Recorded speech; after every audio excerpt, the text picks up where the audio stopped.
Okay, good morning, everyone, and thanks to everyone that made it here for the first slot of the day. It's going to be a good one. My name is Connelly, and I'm here with the Trust Graphic Novel and Comic Project. So I'll tell you a little bit about what we're doing. Essentially, this whole project got started because we had the goal of trying to increase the number of people in the Web3 space, but also increase the diversity of the space. In my previous life, I had spent a lot of time working in Central Africa, and there's really incredible things happening in Web3 all across the continent. But we need more people working from Africa, building incredible projects there, and that was really the goal of this project, was how do we get more people involved? And so I partnered with Chief Nyamoya, who's this incredibly talented graphic novel artist out of Nairobi, and together we decided that one of the best ways that we can get people on board is through storytelling, through helping them see a version of their life, but in a kind of fun narrative that helps them learn blockchain along the way. So that's essentially what we've done. So we created the Trust Project, which is started as a 100-page graphic novel that teaches kids about blockchain as they go through, and is expanded now into also being a motion comic and what will be an NFT collection that's going to be launching in June of this year. So I want to walk you through a little bit about the process of how we've gone through to create this book. First off, it started with the inspiration that Chief had around the Wahenga necklace, which is this very traditional necklace worn in the Maasai communities in Kenya, where he's from. And one of the beautiful narratives that he came up with was really this idea that every bead in this necklace is an important part of that community's history, just the same way that every block in the blockchain is this important record of our community and the history of those transactions. And so based on that narrative was the foundation of the story that we started to put together. So first he started to develop a few different characters. Who were they? Why were they important? What were the challenges that they were facing and experiencing in their lives? Secondly, we worked together on a script, something that made sense about, our lead person. Her name is Mora. What was she experiencing? How was she going through these challenges in her life?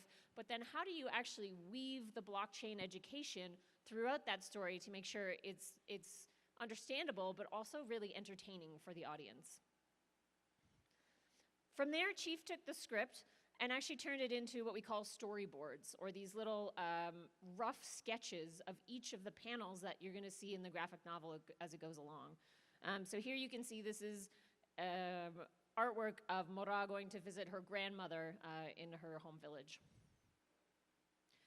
Next, he takes those storyboards and actually does a full pencil drawing of what the art will look like when it's finished. So like a next version of a rough sketch. And you can see he's done a really good job of hiding a little bit like little Easter eggs throughout the art. So she's got her Ethereum logo earrings, just little subtle ways of kind of connecting with the community that's reading the book.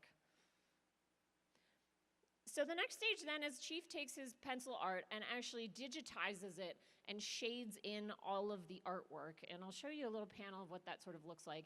So here you can see on the first panel, he starts off with just the absolute background, and then he starts layering on more and more levels of detail until he's got the final picture.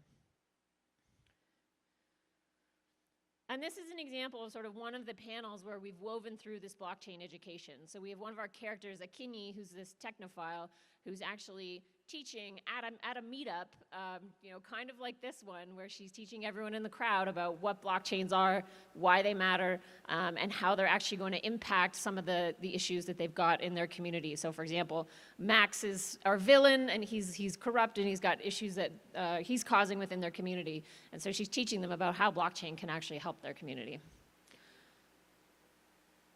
So now I'm going to show you just a 60-second clip of what we call an animatic, which is essentially the rough draft of the motion comic. So it's a way for the animators to sort of plot out what they're going to do before they get the final art and can work out any kinks around where people are going to go or what movement's going to happen. And it's a very specific style of art, a motion comic, that's a little more like 2D type movement. So I'll play this for you.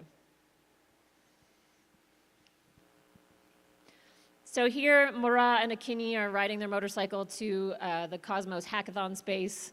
You can still see the kind of sketchiness of the art here a little bit, but it just shows essentially the rough movement.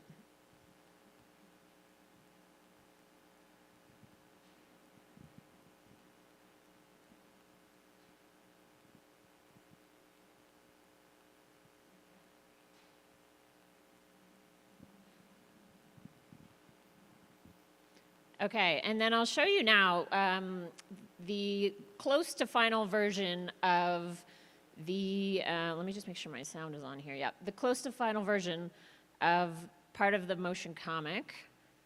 And this is a scene, again, that we had seen previous in some of the storyboards where Mara goes to visit her grandmother.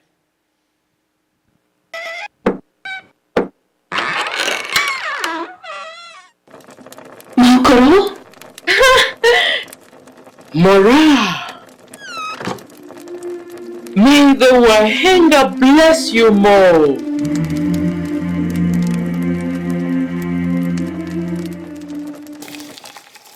Maokoro, your necklace is so beautiful. Thank you.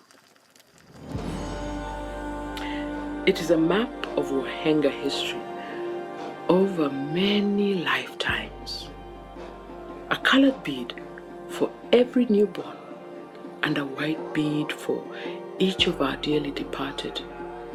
With every new cycle around the sun, our community grows. This way, no matter how far we live from one another, we will always be family and always trust one another. So we actually set out an absurdly audacious goal with this project of reaching over 1 million teens and young adults across the continent, with the hopes that, of those million that read this book, maybe 100,000 will go on to study more about crypto, and maybe 10,000 more from there will become developers or entrepreneurs or crypto owners and have a meaningful role in this space. And so some of the ways that we're doing, we're going to try and achieve that is the book's going to be published in both English and Swahili, and we're raising funds to try to get both French and Xhosa and other languages that we can get the book out to reach more audiences. And we're also going to be pushing it out in a very accessible way. So we have a number of digital platforms we're going to put it out across. So Kindle, Webtoons, some of the more traditional ebook platforms, but we're also putting it out in like a basic PDF. So if you don't have really good internet access, you can download it on Wi-Fi, read it later. So we want to make sure that anyone who wants to access it can do that. But what's really exciting about this book really is to take people from 0 to 1. To get them excited and inspired and to teach them some of the basics. But we know that the journey to becoming a really integral part of the crypto community is a little bit longer. And so we've actually partnered with educational institutions across the continent to help take them from when they get to the end of the book to get them into real training around how to become developers and entrepreneurs in the space. So we have representation from blockchain centers in Kenya, Ghana, South Africa, Nigeria, Rwanda. I think I've got most of them anyway, which is incredible and really exciting. So we're really thrilled to have these partners on board with us. And I do want to say a huge thank you. This project has been entirely grant funded from the blockchain community. A number of our incredible sponsors, Algorand, Interchain Foundation, Gitcoin Grants, all the community from the Ethereum space there.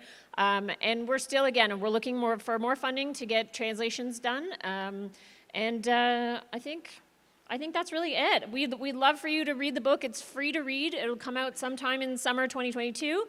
And you can follow us on Twitter at @TrustGraphic. And hope that you'll all read the book when it comes out and share it with everyone you know. Thank you so much.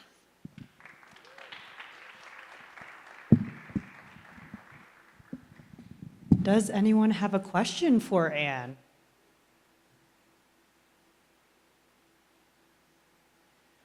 I know it's early, so don't worry. Yes.